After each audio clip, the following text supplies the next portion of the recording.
Muy buenas tardes, estimados televidentes y radioyentes. Hace 20 años, el 28 de junio de 1997, un equipo de científicos cubanos, después de largos años de búsqueda y trabajo, encontraron los restos de Ernesto Che Guevara y sus compañeros de la guerrilla en Bolivia, o parte de sus compañeros en la guerrilla en Bolivia. Unos días después, el 12 de julio de 1997, llegaban a La Patria, acompañados por el comandante de la revolución, Ramiro Valdés Menéndez, aquellos restos valiosos de aquellos hijos de la patria. Dos de esos científicos cubanos están esta tarde con nosotros. Nos van a contar parte de aquellos acontecimientos, lo que vivieron, lo que sintieron, pero también nos van a hablar un poco de sus historias de vida hoy aquí en nuestra mesa redonda.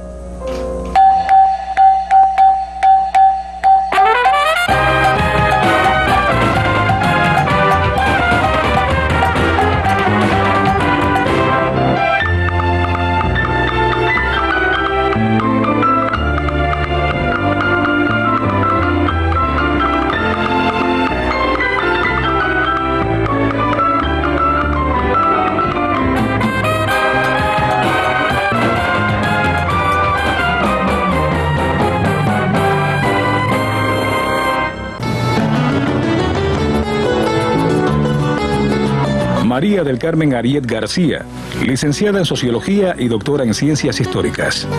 Es la coordinadora científica del Centro de Estudios Che Guevara, asesora de la Cátedra Che Guevara de la Universidad de La Habana, miembro de la Comisión de Grados Científicos de Sociología del MES, miembro del ASA y del Consejo Editorial de la revista Contexto Latinoamericano. Es investigadora y profesora titular.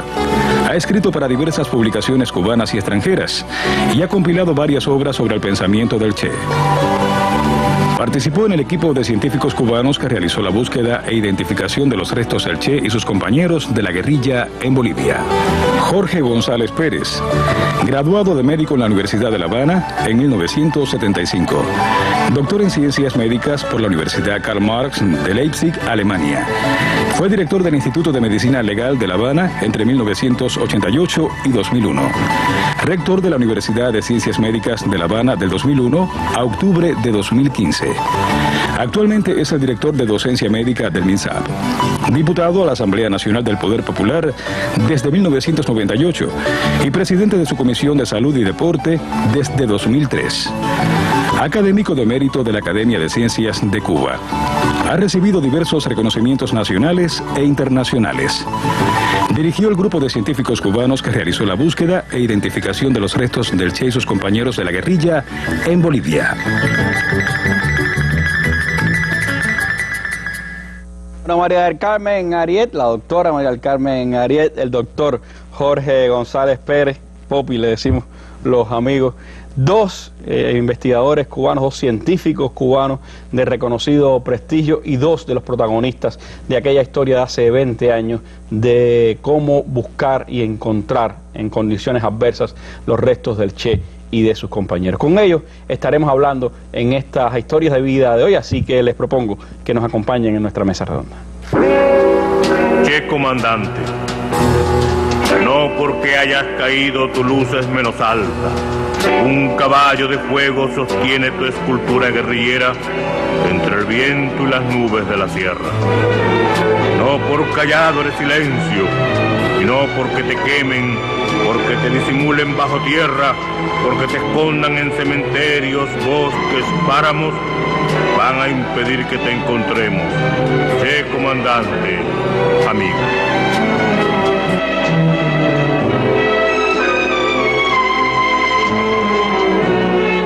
Emotivas, históricas imágenes que nuestras generaciones de cubanos recuerdan, los más jóvenes. Buscaremos también que les siga llegando esa historia y trataremos incluso que en próximos documentales de la Mesa Redonda puedan ver, puedan palpar lo que aconteció en aquella búsqueda y encuentro, hallazgo de los restos del Che y sus compañeros y después su llegada a la patria. Fueron 5 largos años, María del Carmen, de búsqueda, pero tuvo todo un trabajo previo, un trabajo largo, un trabajo científico, además esmerado. ¿Cómo transcurrió aquella historia? ¿Cómo desde las ciencias sociales, desde la historia, desde esa investigación de usted y de otros historiadores cubanos, se llegó a precisar al menos los lugares por donde había que buscar, darle pistas a los otros científicos que trabajarían en este empeño. Sí, gracias Randy, buenas noches. En primer lugar, siempre comienzo diciendo que para nosotros es un privilegio haber participado en la búsqueda. Eso es en primera instancia el elemento fundamental, porque podían haber sido muchos científicos y sin embargo tuvimos ese privilegio, sobre todo pensando en que era una tarea irrepetible y además lo que íbamos a hacer. Eso nos enorgullece a todos y la satisfacción de haberlo hecho. Por supuesto, yo tenía como antecedente un estudio ya previo, mi doctorado en el pensamiento político del Che y toda una búsqueda de información. Sin embargo, esta tarea rebasó las expectativas. Y yo comienzo cuando voy a Bolivia en el año 95 por primera vez. Por primera vez estaba en Argentina haciendo trabajo en la embajada y culmino el trabajo pensando que comenzaba un proceso de investigación no de la búsqueda de los restos, sino de lo que me faltaba por completar la visión del contexto histórico en Bolivia. Eso es así voy. Y en ese momento al general Vargas Salinas decide darle una entrevista al norteamericano Anderson, que estaba haciendo una biografía. John Anderson, periodista norteamericano. Y ahí se desata el boom que obliga prácticamente al gobierno boliviano a hacer un decreto para, por lo menos, darle una respuesta a esa explicación que daba Vargas Salinas de que el Che no había sido incinerado, que estaba enterrado en Valle Grande. Ahí empezó todo. Y ahí empieza, por supuesto, la necesidad de una visión histórica para analizar no solo el contexto histórico, sino cómo se fueron produciendo. Porque había muchas versiones. Ahora, ahí es donde está el problema. Cómo se complican las cosas y por eso es que la historia precede todo esto. Yo diría, y siempre también lo advierto, que soy una privilegiada en haber formado parte de la última etapa de la investigación. Porque hay una que desde el propio 67 se va tejiendo. Esas versiones, que son múltiples, pueden ser más de 100, se fueron agrupando de forma negativa, contradictoria, espontánea, por personas que querían realmente encontrar determinados lugares donde supuestamente estuviera enterrado el Che, pero no había ni un orden y además había muchas falsedades. Claro, había otros que estaban tratando de sembrar porque una de las cosas esenciales que perseguía el gobierno y los militares era tratar de desviar la atención para que el Che, ese mito y leyenda que ya estaba ocurriendo universalmente, no le pasara a los bolivianos. Había que desaparecerlo. Y sobre todo que no tuviéramos la certeza de que podíamos encontrarlo. Entonces, en esa amalgama de problemas es que intervengo yo, donde comienzo a hacer un esbozo de proyecto de investigación desde las ciencias sociales, como bien tú dices, y desde la historia misma. Se me da toda esta investigación, que son esa primera etapa al azar. Pero después, en el año 84, cuando ya se recomponen las relaciones diplomáticas con Bolivia, va un equipo donde están Adis y Froilán, que hacen una investigación muy acabada, porque ellos fueron con una misión de analizar cómo ha sido el comienzo desde La Paz hasta Ñancahuazú, todas estas cosas, y fueron engranando, que fue una base muy importante para el trabajo que hicimos. Ya por eso, en esta tercera etapa, con todo el cúmulo de esa información, es que comienzo yo a elaborar con lo que se nos había planteado de tratar de indagar a partir de este proceso. Entonces, yo soy un poco la antesala de cómo comienza este trabajo de investigación. ¿Con qué sentido? Porque aquí también esto es muy importante. ¿Por qué el proyecto de investigación de Cuba da resultados objetivos contra otros que quizás se pudieron intentar?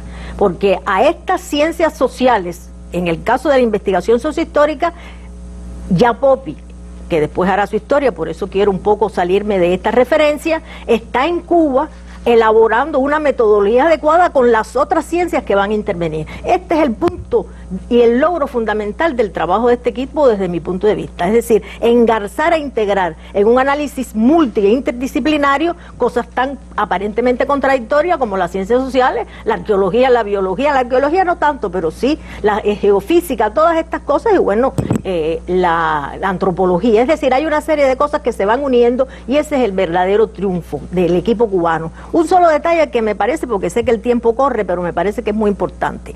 Cuando nosotros comenzamos, que se establece esta metodología, antes de que comenzáramos a trabajar, que se dice la noticia de Vargas Salinas, había una especie de triunfalismo. El Che aparece mañana. Y empiezan, y tenemos las visiones ahí de los documentales, no sé si lo han visto, excavando, pero al azar. Al azar. Y todo el que sabe un poco de investigación sabe perfectamente que esa pirámide no se puede invertir. Tiene etapas, la base, y por eso es que Cuba recompone a través del equipo el camino a seguir. Obviamente por eso estoy, yo llego en abril del 95 ya sentándome en la investigación histórica, cuando estaba Popi en La Habana, construyendo el equipo, hasta que ellos llegan en mayo, donde ya yo presento la parte que me toca a mí desde el punto de vista de investigación histórica, y bueno, ellos ya comienzan a llegar, porque también eso es importante. No se pensó que la cantidad de cubanos que pudieran estar fueran muchos. Poco a poco íbamos rotando en la medida que el trabajo exigía o pedía la especialidad. Y se empezaron a afirmar cosas importantes. Nosotros sabíamos que Valle Grande había 23 guerrilleros que estaban enterrados, porque desde que cae en la emboscada de Vado del Yeso, Joaquín y su grupo de la retaguardia, el ejército había decidido que todo guerrillero que moría o caía en combate o lo asesinaban debía estar enterrado en Valle Grande. Sí, no era una imaginación, era real, y entre esos 23 estaba el Che. Ahora, conjuntamente con ese trabajo de Valle Grande, para terminar lo que quiero explicar, paralelamente a mí se me da la tarea, en la medida que el equipo con las especialidades respectivas va trabajando en Valle Grande, yo me traslado a Ñancahuazú y Camiri, que es la zona donde comienzan las acciones, que también teníamos información de que ahí debíamos buscar, la cifra era de 12 guerrilleros.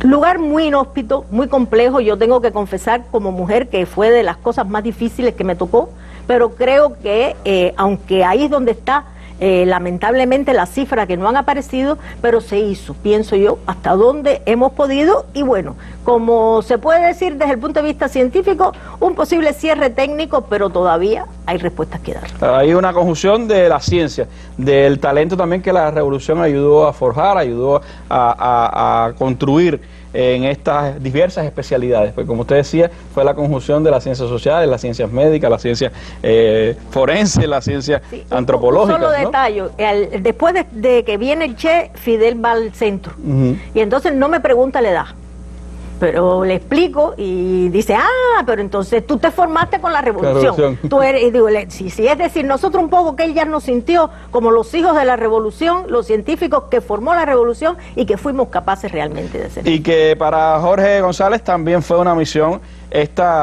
tremenda. Primero porque tuvo que dirigir un equipo de eminentes científicos y de diversas especialidades. Segundo porque a pesar de que fue un periodo de 5 años, sobre todo la etapa final, Jorge, fue muy tensa, porque se enrareció el ambiente y casi prácticamente que ustedes tenían orden de salida de Bolivia y no habían encontrado los restos del Che. ¿Cómo fue esa tensión contra el tiempo? ¿Cómo fue el nuclear a los diferentes científicos que participaron de este proyecto? Bueno, como dice María del Carmen, realmente el comienzo para la etapa nuestra, porque siempre, como ella significó, aquí se empezó a buscar los restos de Che y todos los compañeros en el mismo momento que se produjo la muerte de cada uno de ellos. O sea que era una historia que comenzó desde ese mismo momento y que nosotros lo que tuvimos fue la etapa final, la etapa que logra encontrar, pero que hay todo un conjunto de compañeros que trabajaron intensamente y nos dieron.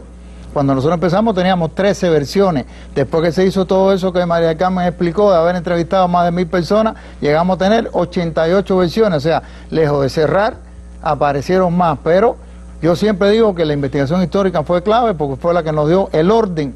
Y lo encontramos en la versión número 1. Por tanto, quiere decir que si no hubiéramos tenido esa investigación no lo hubiéramos podido hacer. Ahí, como ella explicó, estábamos al tiempo que se estaba buscando la información histórica, tuvimos que conformar un equipo multidisciplinario, porque esto se comenzó en la última etapa de manera abrupta. O sea, de pronto apareció esta información de Vaca Salinas, John Lee Anderson la publicó en New York Times, se convirtió en un boom periodístico internacional y entonces entramos en escena. Yo recuerdo que me llamaron, el comandante Ramiro me explicó en qué consistía la tarea. Vamos a prepararnos, qué es lo que hay que hacer. Bueno, la ficha de identificación, qué cosas son las fichas de identificación, y ahí comenzamos. Y llegamos a conformar el equipo, los mejores científicos en cada una de las ramas que eran necesarios, de estudiar el suelo, la geología del cuaternario, todo lo que era la estratificación del suelo y todo lo que era ya la técnica de búsqueda mediante la sísmica, el georradar, el electromagnetismo, o sea, todo lo que fuera posible que podía ser equipamiento de la agricultura, podía ser equipamiento del MICOM, podía ser equipamiento que podía tener una universidad, o sea, todo lo que había en Cuba que fuera necesario, incluso el georradar se compró, estaba previsto comprarlo y se adelantó la compra para que estuviera en función de tener nosotros un georradar que habían comenzado los argentinos con un georradar allí en Valle Grande, que no dio el resultado esperado. Y entonces conformamos el equipo con toda la metodología científica, discusión, el proyecto, los oponentes, todo, sin mucha publicidad, o sea, nada más que el equipo cerrado que tenía que ver con esto. Y se fue trabajando la información, hasta que llegó un momento ese que tú dices, que ya estábamos en Bolivia, ya estábamos trabajando, nos habían dado un periodo limitado. Yo recuerdo que inicialmente yo pensé 30 días. Y dije, no, vamos a pedir 30 días y vamos a entrar en la negociación 30 días. Cuando fuimos a discutir con las autoridades, el ministro de Defensa, el ministro de Gobierno, que viene siendo el ministro del Interior en Cuba, pues vamos a discutir todo eso. Entonces, yo ahí aprendí matemáticas, porque yo le digo, él me dice, no, 7 días. Y yo le digo, bueno, yo le había dicho 30, estábamos negociando. Me dice, 7 días tienen que ustedes trabajar y encontrar. Y yo le digo, bueno, mire, 30 no, vamos a dejarlo en 25. Y entonces me dijo, bueno, ni para ti ni para mí. Yo digo, bueno, entre 10 y 25 él va a sumar y saca la media. Me dijo, ni para ti ni para mí, 10 días y no hay nada que discutir. Digo, bueno, está bien, en Bolivia entre 7 y 25 es 10 y 10 días lo que tenemos. Entonces tuvimos que trabajar, eran 10 días de búsqueda y ahí viene toda la presión. Pero Randy, es algo importante y a veces nosotros siempre pensamos, a veces nos dicen, no, el enemigo está, y a veces tú no lo ves y dices, ¿dónde está el enemigo? Y realmente es muy interesante porque nosotros estábamos ahí en Valle Grande, aparentemente un pueblo pequeño. Llegó un momento que nosotros éramos parte del pueblo. Al principio yo me acuerdo que en el parque tú te parabas y decías, y ese carro, no, ese es el hijo fulano, que sé yo. Ya nosotros estábamos, que nos parábamos en el parque también, decían, llegó el carro, ese es el hijo de Mengano, no sé, ya nosotros formábamos parte de esa historia. Pero entonces empezaron a traer gente rara al pueblo y la propia gente del pueblo nos decía, aquí hay gente que están informando, o sea, eran agentones que estaban ahí para hacernos seguimiento de lo que nosotros estábamos trabajando. Y mira, en la medida que se fue poniendo más dura la cosa, era más satisfacción para nosotros, porque nosotros dijimos, si estamos equivocados, nos van a dejar que se embarquen esta gente, pero en la medida que empezamos a sentir presión arriba, y presión arriba, y presión arriba, dijimos, estamos por el camino correcto. Y así fue, hasta el punto que en mayo pararon la búsqueda, nos dijeron que no podíamos seguir la búsqueda, y fíjense que encontramos en junio, o sea, en mayo pararon la búsqueda, un decreto, hubo que negociar, seguimos, y el día antes de encontrar, fue el jefe de la Seguridad del Estado de Bolivia a la casa donde estábamos nosotros, a meternos un frío y decir, le quedan 2 días, si no encuentran se tienen que ir, porque ya la gente de Miami va a venir a decir dónde está el entierro. Entonces, como los mismos que lo mataron, los mismos que estaban en Miami ahora, van a venir a decirlo. Ya era un problema de dignidad. Y era también una maniobra de distracción que se dio por aquellos días, Haroldo Villoldo y otros, hablando de Gustavo Villoldo, diciendo desde allá que iban a buscarlo. Pero ese momento del 28 de junio, cuando bajas, te encuentras con aquellos restos, ¿qué sintieron ustedes? Yo primero diría, el momento del 27 de junio por la noche, cuando vinieron, que yo lo digo y se lo explico a veces en los auditorios, y la gente se ríe, ¿no? Porque yo digo, bueno, y llegamos, y después que se fue el de la seguridad, que nos dijo que bueno, que le quedan nada más que 2 días, 28 y 29 de junio, y si no, vienen los de Miami a decir, la gente dice, ¿qué ustedes hicieron? Todo el mundo me pregunta, y yo digo, bueno, ¿qué tú crees que hicimos? Y la gente dice, ¿cómo que hicieron? Digo, una reunión, nosotros todos lo resolvimos, una reunión, vamos a reunirnos aquí, y nos reunimos todos, y todo el mundo dijo, aquí no se duerme más, ahí se dormía poco, aquí no se duerme más, hay que agotar todas las versiones. Todos los científicos se quedaron esa noche despiertos, agotando técnicamente, teníamos ya un plan de excavación, pero fíjate Randy, ya ese día, nosotros estábamos en el segundo día que estábamos sobre la fosa del Che, o sea, sabíamos que se había abierto una zanja con un bulldozer, el bulldozer sabíamos que tenía 3,20 centímetros de ancho, por tanto la zanja tenía que tener alrededor de 4 metros de ancho. En la investigación histórica, los custodios, o sea, los guardias que estaban cuidando el aeropuerto, nos describían que cuando el bulldozer se movía, el bulldocero casi no se veía. Buscamos quién era el bulldocero, calculamos la estatura sentado, maniobrando, eso nos daba que aproximadamente eran 2 metros de altura lo que podía tener de profundidad la fosa, el 2 metros de profundidad, y los técnicos nos dijeron, un bulldozer con mecánico, o sea que no era hidráulico, eso tiene que tener entre 10 y 15 metros de recorrido. Por tanto, nosotros habíamos empezado el día 26 a buscar una zanja, y empezamos al medio. El 27 nos fuimos para la izquierda, porque por un problema ideológico, cavamos al medio, y al día siguiente, vamos para la izquierda, siempre para la izquierda, cavamos a la izquierda. Y el tercer día, el día 28, nos tocaba por plan de trabajo encontrar el entierro. Entonces, fíjate qué que vengan el 27 a meternos miedo, a intimidarnos, a, como tú dices, a distraernos, a ver si nosotros cambiamos el plan. Entonces, cuando uno está seguro de una cosa, tiene que hacerlo como está seguro. Y dijimos, vamos a hacerlo el plan que tenemos y vamos a agotar todas las posibilidades de búsqueda. Y al día siguiente empezamos a cavar. Empezamos tempranito, cuando amaneció. La única cosa que cambiamos del 27 para el 28 es que hasta el 27 estuvimos cavando a pico y pala y con todas las técnicas antropológicas y arqueológicas que están descritas en la literatura. Y el día 28 metimos variantes de tiempo de guerra.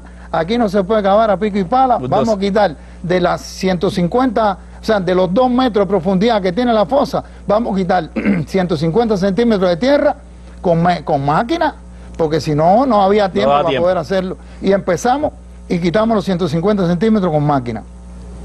Ahí te puedo decir que se estaba construyendo el alcantarillado de Valle Grande y tuvimos que entrar también en negociación, porque desviamos el equipo, la máquina que estaba, la retroexcavadora del alcantarillado, terminó cavando con nosotros ahí en la fosa. Pero bueno, usted sabe que los cubanos tenemos un diálogo, fuimos ahí, hablamos con la gente, lo convencimos y cavaron con nosotros y quitamos 150 centímetros y ahí viene ya la decisión de una cosa es lo que tú decides en una oficina, lo que tú decides en el campo.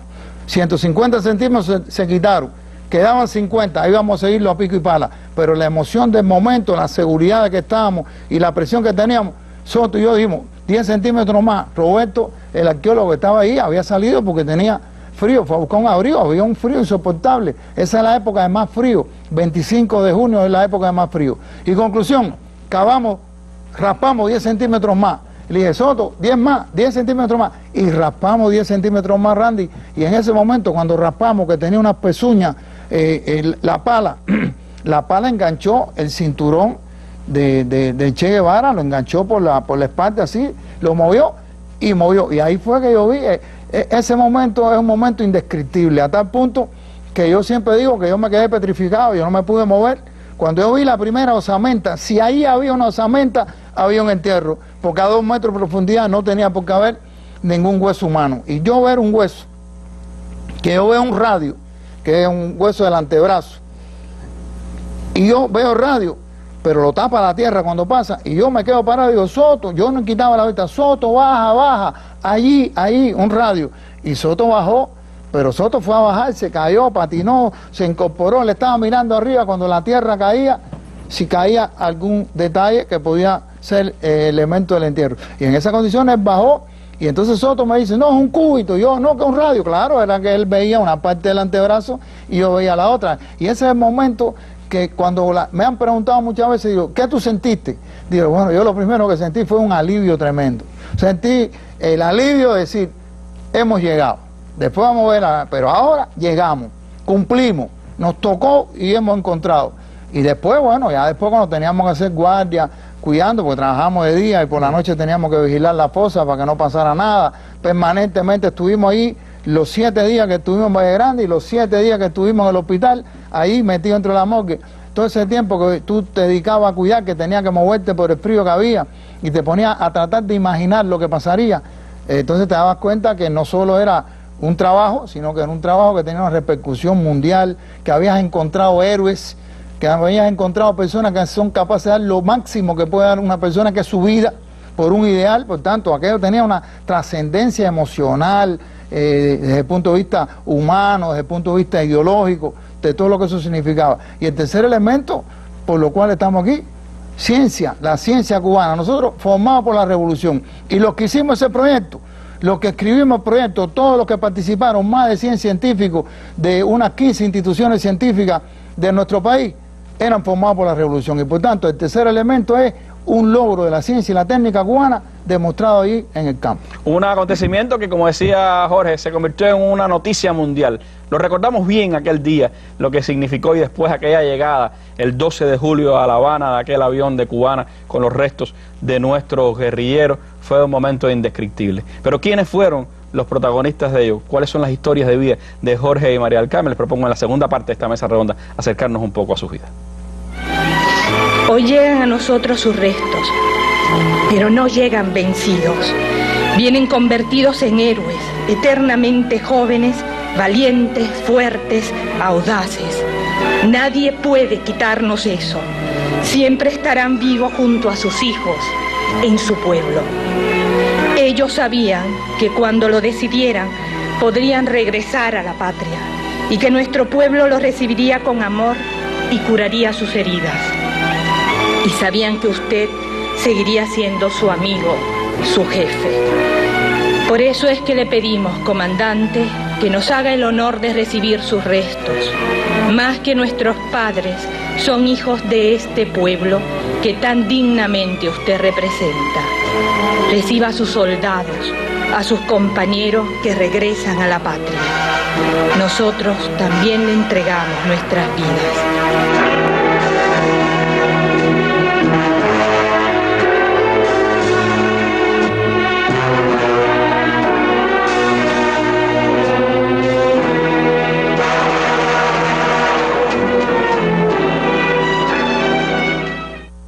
Bueno, cuando uno pregunta a cualquier investigadora, a cualquiera de las personas que quiere saber sobre el Che, que quiere hacer una mesa redonda sobre el Che, y pregunta a una de las primeras personas que le van a decir se llama María del Carmen Ariet. ¿Por qué María del Carmen vincula su investigación, su trabajo científico al Che, a su pensamiento, a su vida? Yo pienso que es un problema generacional. Sin duda de ningún tipo, el Che a nuestra generación lo marcó.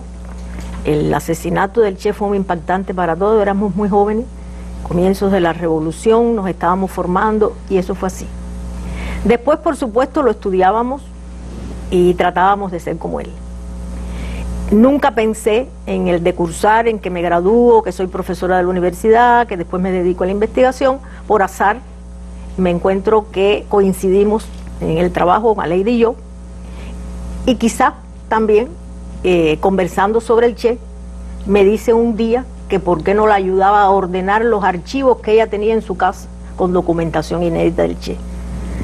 Yo hablo siempre de la palabra privilegio, pero también de lo que significa para una persona que se dedica a la investigación que le ofrezcan esto. Y bueno, esa aventura que comenzó sentadas en el piso ordenando papeles y rastreando cosas, ya lleva 40 años.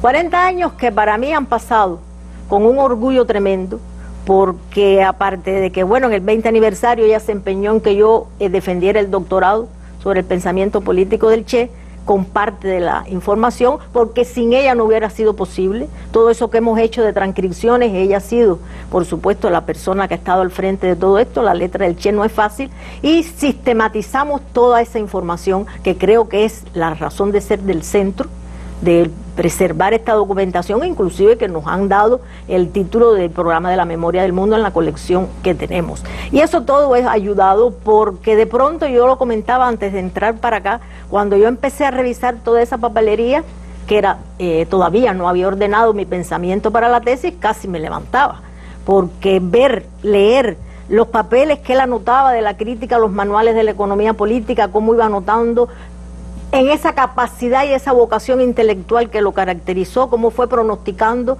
el problema del socialismo, que era necesario detener todas sus deformaciones, todas esas cosas, como la prognosis de lo que realmente sucedió. Y eso asombra, porque además nos dimos cuenta que estábamos en presencia de un hombre de una dimensión superior, que desde pequeño se fue formando, como encontramos los cuadernos del diccionario filosófico que empezó a hacer a los 17 años, ya un poco uno va empatando la formación marxista con todo esto, y eso por supuesto que además de que lo enriquece a uno culturalmente, lo obliga, por ese ejemplo extraordinario de este hombre que no perdió capacidad de reflexión y que desde niño demostró todo esto. Y por supuesto todo este tiempo lo hemos dedicado, y yo me acuerdo que Fernando Martínez, recordándolo, que me parece que es muy adecuado hacerlo, por lo mucho que nos ayudó y nos enseñó a todos, él un día protestando, yo pero no puedo hacer esto, y dice, debías callarte, porque tú has hecho dos cosas que son envidiables y te las envidio. Una,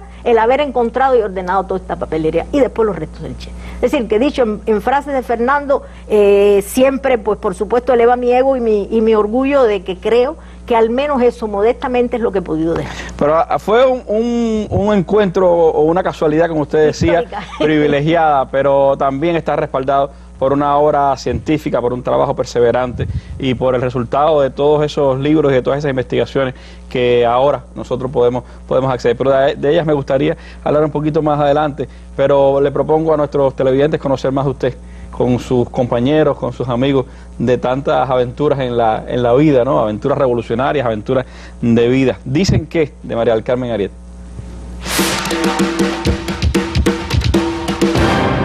Yo la conocí cuando ella ingresa en la Escuela de Letras y Arte a los 16 años. Parecía más una muchacha, una estudiante de preuniversitario que una estudiante universitaria. La historia más dramática a la que nos hemos acercado, personalmente yo, fue todo el recuento de aquella maravillosa y angustiosa y lacerante búsqueda de los restos del Che en Bolivia. Yo realmente por eso la tengo todavía más en un pedestal mayor, porque la entrega de ella a esa labor fue terrible, tremenda. Durante los 5 años que ella estuvo en Bolivia, yo todos los días llamaba a su mamá para saber cómo estaba, cómo se sentía. Ella es una persona sumamente estudiosa, muy seria, con un gran concepto de la responsabilidad. Y yo pienso que el estudio que ella ha hecho del pensamiento del Che es realmente uno de los estudios más profundos desde el punto de vista investigativo de ese pensamiento. Me siento muy orgulloso de ser su amigo, pero también de tenerla en mi equipo de trabajo. En mi equipo de trabajo, que realmente es una pieza clave. Es una persona muy disciplinada, muy laboriosa, extraordinariamente laboriosa. Es una mujer, además, muy rigurosa con su trabajo. Es muy chévere. Ella es una persona con la cual se puede establecer muy fácilmente una relación amistosa, sin que salgan a la luz los elementos del trabajo, sino simplemente comentarios, acercamientos, anécdotas de la vida diaria, y todo esto de una manera muy alegre, muy optimista. Y es una de las personas que más conoce profundamente el pensamiento del Che. En la vida profesional, una investigadora nata, es una profesora de excelencia, es una persona que, bueno, yo digo que contribuyó a abrir el camino a los estudios del pensamiento político del Che. El mensaje es que sigamos siendo las mismas, a pesar de los años, que siguiéramos el mismo intercambio, las mismas consideraciones, la misma amistad, la misma fluidez, el mismo movimiento de una con otra, las mismas cercanías, los mismos chistes.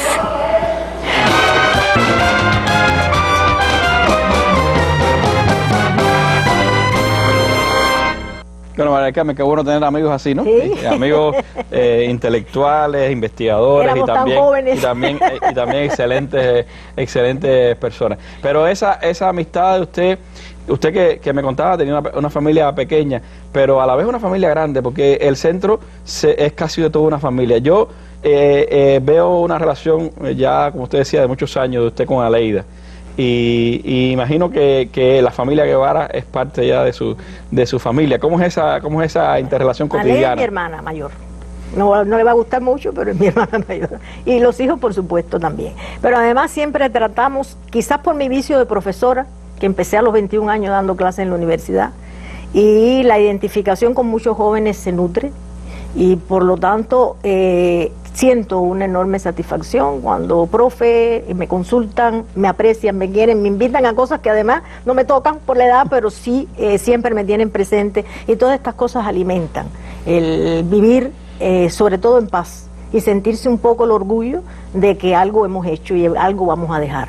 Esa es la labor fundamental que en estos momentos me ha tocado, por eso la edad se impone, pero yo creo de la que me siento realmente muy complacida, porque tengo los jóvenes del centro, bueno, la familia de los Guevara, pero también toda esa cantidad de jóvenes que me ha tocado formar a lo largo del tiempo, que ya es bastante, y que creo que he depositado en ellos la enseñanza y sobre todo la convicción de lo que tenemos que hacer. Es el mayor placer que tiene como mujer, como persona, es esa posibilidad de dejar en otros el camino, ¿no? Creo que esa es la docencia, la enseñanza, la virtud que tiene la pedagogía.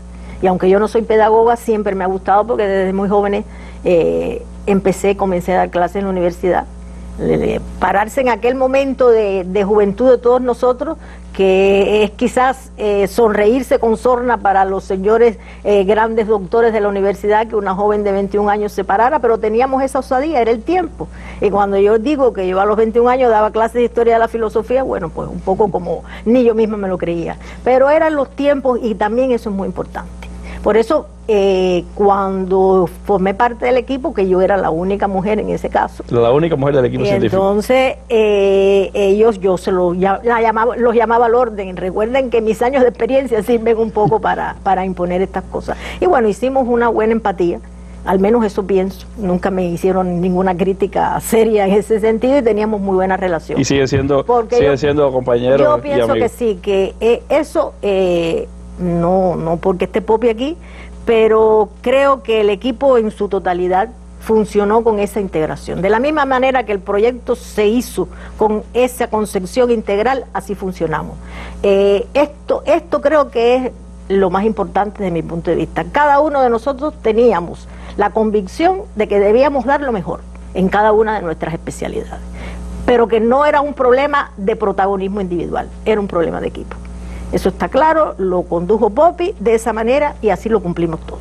Carmen, has tenido la posibilidad, como mismo decías, de ver la papelería del Che, has sacado a la luz muchísimos de sus escritos, de su pensamiento. ¿Todavía nos queda por seguir conociendo del Che?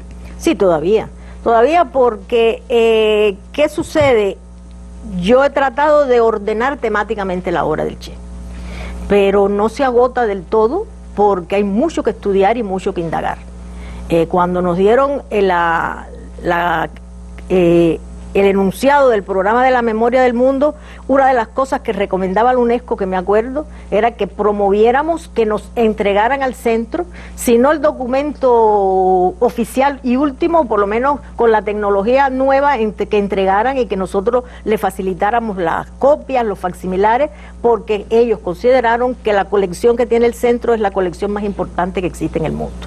Y entonces eso también fue parte del trabajo que durante muchos años hemos hecho. Entonces hay cosas, y siempre lo digo, el otro día en un documental que se presenta en la televisión ponen una cifra de la cantidad de documentos. Esa es una cifra que no se cierra. No se sabe. Todo, no se cierra porque donde tú menos te imaginas hay un documento. Un papelito. Aquí hay algún que otro ministerio que tiene guardado en sus archivos documentos y que no nos lo entregan. Porque cada cual, por supuesto, no por egoísmo, sino que consideran que realmente un patrimonio para ellos. Es un elemento documental que les pertenece por respeto y amor al Che. Pero bueno, de todas maneras, al menos el acercarnos y saber dónde está, ya ese es un punto de partida. Y por eso falta la documentación. ¿Cuánto yo daría por hacer un libro sobre las cartas de Fidel Che?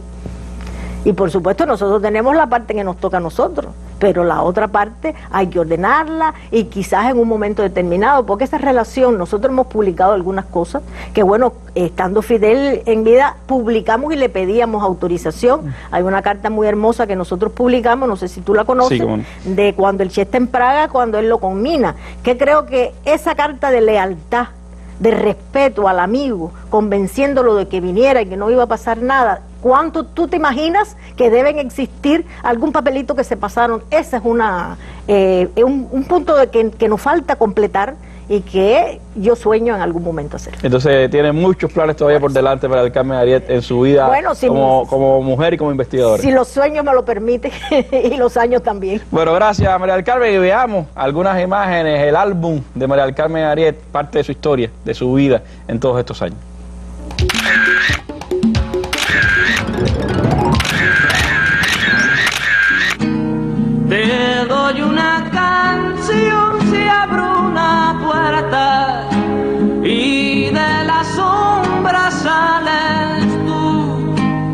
te doy una canción de madrugada. Cuando más quiero tu luz, te doy una canción cuando apareces el misterio. Este sábado, en la Mesa Redonda, parte final del documental Che, un hombre nuevo. Consideramos que la raíz de la burocracia está, nosotros lo hemos llamado, en cierta falta de motor interno de algunos funcionarios. Es decir, le falta sentir en sí mismo el problema de que se trata. Imágenes y sonidos exclusivos, como grabaciones de poemas en la voz del Che y filmaciones que permanecieron inéditas hasta su realización en 2009, convierten al documental Che, un hombre nuevo, del multipremiado realizador argentino Tristan Bauer, en la más completa crónica cinematográfica sobre la vida y obra de Ernesto Che Guevara. La Mesa Redonda transmitirá la parte final de esta relevante obra cinematográfica sobre el Che en su espacio de los sábados por el canal Educativo 2 a las 6:45 pasado meridiano. Parte final del documental Che, un hombre nuevo, este sábado en la Mesa Redonda.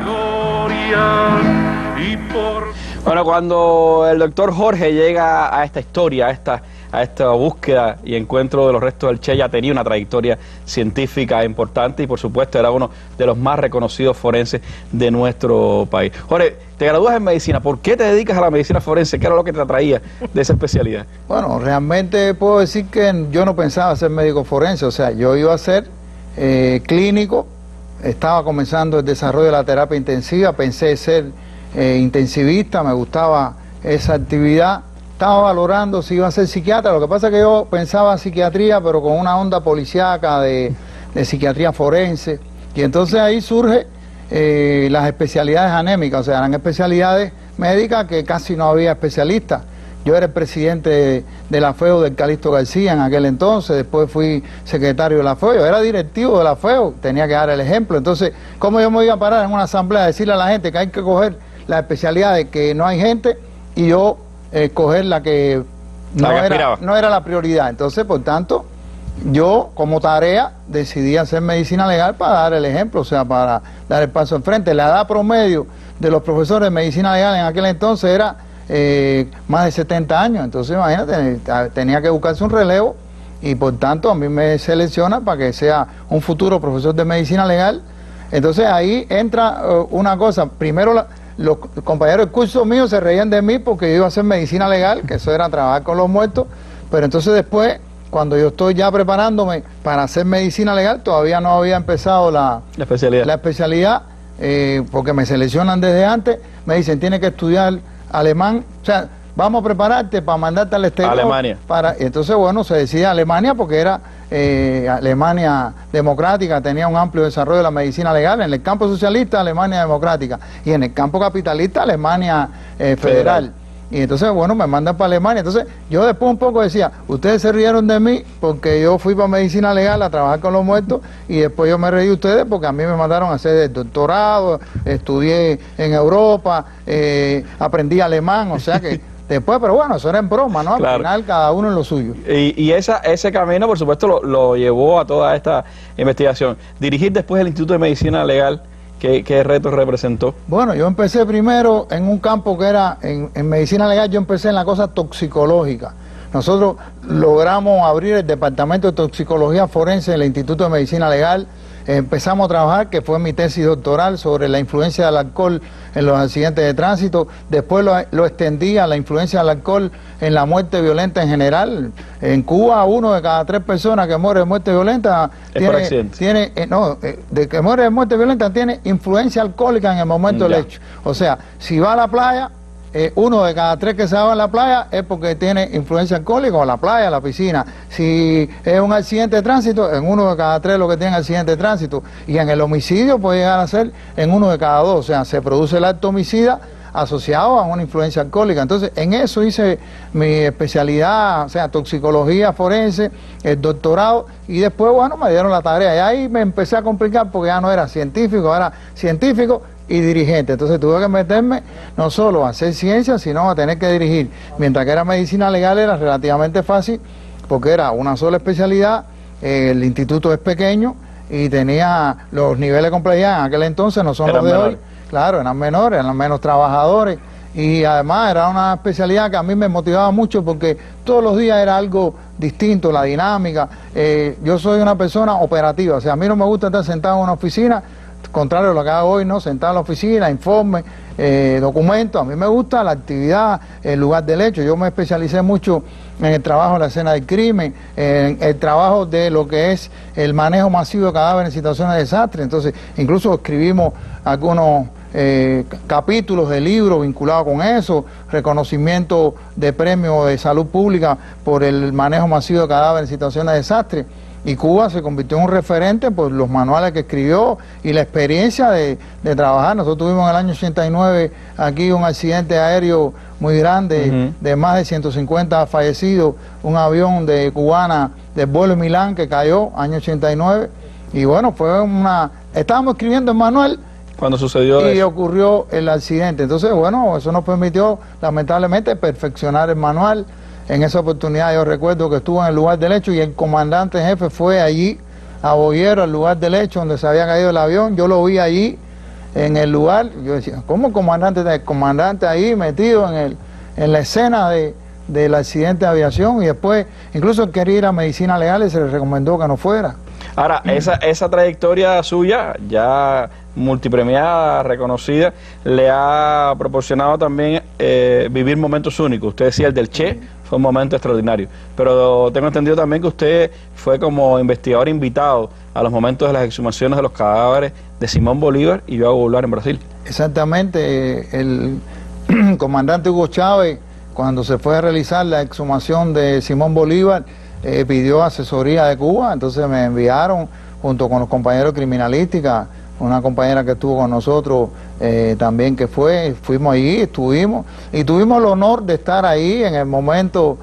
Primero, yo siempre hago la anécdota porque es importante, era algo medio que secreto, o sea, incluso yo estaba en Venezuela, la gente no sabía por qué estaba en Venezuela, yo decía que estaba haciendo una cosa, estaba haciendo realmente asesorando esto, la posibilidad de tener la entrevista con el comandante Hugo Chávez, su dinámica, y entonces todo era secreto, y ese mismo día por la noche yo estaba todavía en Venezuela y él se paró y dijo, porque aquí está el que encontró los restos del Che, que dirigió el equipo, y ya lo hizo público ahí, y entonces la gente dice, pero tú no decías, no, yo estaba aquí, pero hasta que no fuera público yo estaba en otra cosa, o sea, pero fue muy interesante, estuvimos ahí, además tengo el honor de haber entrado, doctor Rousseau, que estaba ahí al frente del equipo con nosotros de trabajo, entrar junto con Hugo Chávez a ver por primera vez los restos de Simón Bolívar. Nosotros lo acompañamos, un momento de mucha emoción, o sea, había que vestirse con una ropa especial para poder entrar, y bueno, nosotros lo ayudamos a ponerse la ropa, una vivencia extraordinaria, o sea, que fue eso. Y después en Brasil, que se iba a hacer una investigación histórica de João Goulart, porque ahí todo está bien establecido que pueden haberlo envenenado, incluso hay un autor confeso que dice que sí, que él lo envenenó. Y entonces, bueno, se pidió un grupo de peritos internacionales y la familia de João Goulart pidió que fueran cubanos, se me designó a mí, yo estuve ahí en la exhumación, en todo el trabajo. Estuvimos varias veces en Brasil hasta que se realizó el operativo de la exhumación y después toda la investigación histórica y toxicológica con peritos de España, de Portugal, de distintos países, bueno, por supuesto, argentinos, uruguayos. Y fue muy interesante y tuvimos una tremenda oportunidad de aprender ahí colectivamente. Es parte de esa historia que también podemos ver ahora en fotos en este álbum del doctor Jorge González.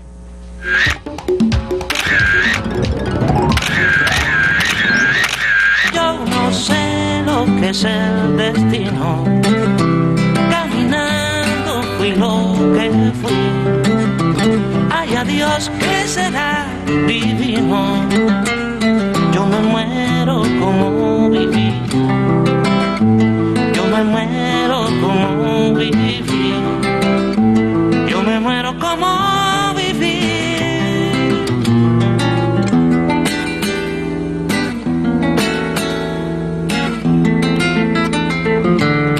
Yo me muero como viví, como viví. Bueno, Jorge González, toda una trayectoria en la investigación, en la práctica de la medicina legal, y de pronto en el 2001 se convierte en el rector de la Universidad de Ciencias Médicas de La Habana. ¿Cómo fue ese paso de la práctica cotidiana de la medicina a la docencia? ¿Te gusta la docencia, Jorge? ¿Cómo viviste esos años ahí en la universidad y bueno, ahora al frente de toda la Dirección de Docencia Médica del Ministerio? Bueno, primero te voy a decir que yo estaba haciendo una exhumación importante, porque estábamos haciendo una búsqueda en el cementerio de Colón, en un área del cementerio, y entonces yo recibo, me van a buscar allá atrás al fondo del cementerio de Colón, me dicen, no, te están llamando por teléfono. Voy para la administración del cementerio, la calle que está al lado con mucho ruido, y yo casi me quería incrustar el teléfono en el oído porque era el comandante jefe que me estaba llamando, y ahí el comandante, yo no sabía ese día que me estaba dando la tarea que iba a ser rector, el comandante me empieza a hacer explicaciones, me empieza a hacer preguntas, y yo no entendía bien lo que estaba pasando, hasta que el comandante me dice, bueno, te voy a dar una tareita pedagógica. Y yo digo, bueno, ¿qué será? Y yo me fui, pues yo estaba en Bolivia todavía dirigiendo el equipo en Bolivia, y a la semana, él me preguntó, ¿cuándo tú te vas? No, comandante, yo me voy, el fin de semana yo me voy, y me fui para Bolivia. Y cuando estaba en Bolivia, de pronto un día me dijeron, prepárate, móntate, y en el primer avión te vas. ¿Pero qué pasó? Entonces, no, tú eres rector de la Universidad de Ciencias Médicas, en aquel momento era el Instituto Superior de Ciencias Médicas de La Habana, pero es lo mismo, el equivalente, es un problema de nombre. Y entonces vine, y cuando vine aquí, no se me olvida nunca, el 1 de junio del 2001, comandante, en una reunión que había de preparación del inicio del curso escolar, me mandó a buscar, y ahí me dio la tarea, ahí parado en el Palacio de Convenciones, me dijo, y te mandé a buscar, y por esto, y me dio todas las instrucciones de la misión que me encomendaba, que sobre todo era una misión con los jóvenes. O sea, me dijo, yo quiero que tú, y que movilice a los jóvenes, y que los jóvenes de ciencias médicas tienen que estar vinculados con las tareas. Imagínate que el comandante dijera aquello. Y en medio de la batalla de ideas, en el medio de la batalla de ideas, exactamente.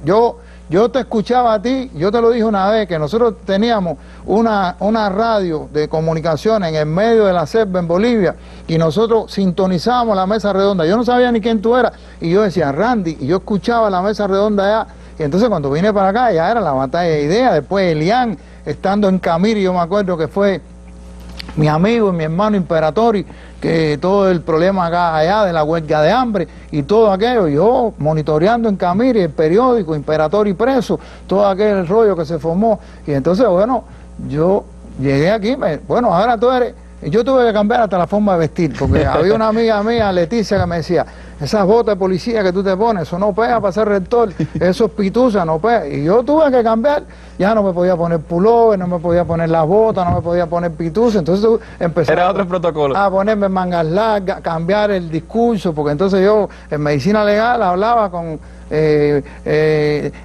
negativo el interesado desde el punto de vista policiaco, ya como rector. Pero fíjate, yo me alegro extraordinariamente en la tarea que me dio el comandante, y aprendí muchísimo siendo rector.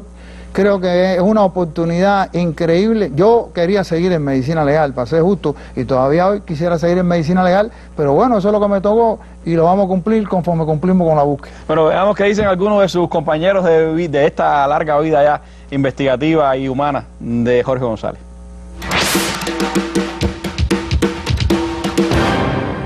El tiempo libre de él es muy poco, es muy contado, pero a pesar de eso, él le dedica parte a su familia. Como padre, es un padre muy exigente, pero a la vez es un padre muy complaciente. Yo conozco al doctor Jorge González Pérez hace muchos años, desde que él era alumno, y por sus características ya como alumno, por su formación, por sus condiciones, fue seleccionado para estudiar esta especialidad, medicina legal. Y hizo una residencia especial con proyecciones para ser docente y asistencial de la especialidad. Un profesor con una larga trayectoria desde muy joven en la especialidad, y que hoy por hoy es una figura notable de la medicina cubana. Tiene una visión de todas las cosas del país, de la vida del país, bien dinámica. Es una persona con los pies bien puestos en la tierra, que además consta de muy poco tiempo, por lo tanto los encuentros con él eran casi que cronometrados. Recuerdo en una oportunidad que estábamos recibiendo una delegación de alemanes y la traductora tuvo que dejar de traducir porque en ese momento él se puso a hablar en alemán con los visitantes porque la traducción era muy mala. Y esas eran las cosas que pasaban cuando uno trabaja con el profe, ¿no? Te suceden muchas cosas porque es una gente de una capacidad de trabajo admirable y yo creo que todo eso lo puede hacer porque tiene un compromiso con esta revolución y con nuestro comandante grandísimo, por lo que asumía todas las tareas o las asume con tremenda entrega. Jorge es una persona que si usted le da un equipo de pelota, el equipo gana. Si usted le da un central a su carrero, el central muere eficientemente. Y si usted lo manda a buscar el resto de Che, con un equipo bien, va y trae Che.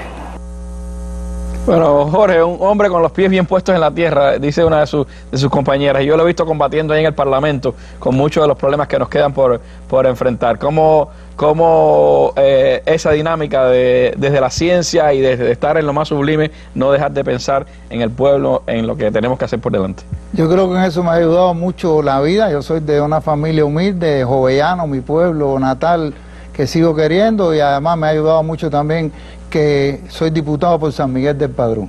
Y el pueblo de San Miguel del Padrón vive con los pies puestos en la tierra. Yo creo que son elementos fundamentales que permiten que uno pueda hacer estas cosas como tú explicabas. Bueno, gracias Jorge, gracias María del Carmen. Se pudiera hacer con ellos prácticamente varias mesas redondas. Yo creo que no será la última, porque nos tendrán que seguir contando de lo que pasó, de lo que sigue siendo aquel acontecimiento de hace 20 años, cuando se buscaron y se encontraron los restos del Che en una gesta científica, política y también humana que tuvo como protagonistas a estos seres humanos que me han acompañado y también a otros que fueron parte de aquella epopeya. Gracias por habernos acompañado en esta mesa redonda. Los invito a ustedes a que nos acompañen también en otros programas en los que seguiremos también durante este año siguiendo la ruta del Che y de sus compañeros.